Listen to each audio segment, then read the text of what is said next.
Immersive learning is important for all learning contexts, and obviously business education is one of them. And so we will be using immersive learning approaches.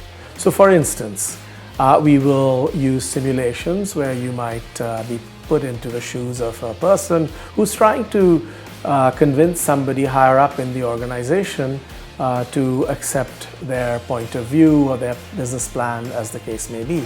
And you have no real authority or power.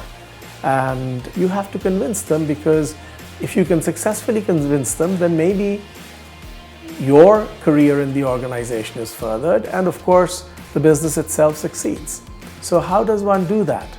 And by having you put yourselves in that shoes creates an immersive context.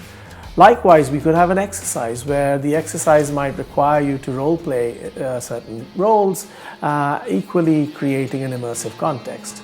Case studies also do the same.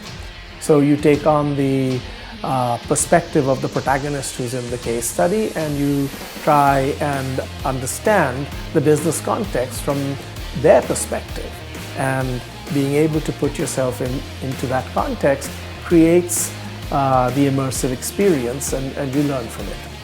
Now, we add to this because each case study will typically focus on one or two frameworks, or a simulation will focus on one framework, but the frameworks also relate to each other.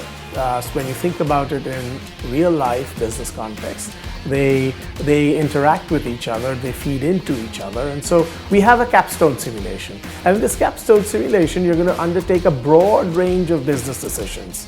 And that's going to put you again in an immersive context, but it's also going to help you start seeing the relationships between the frameworks.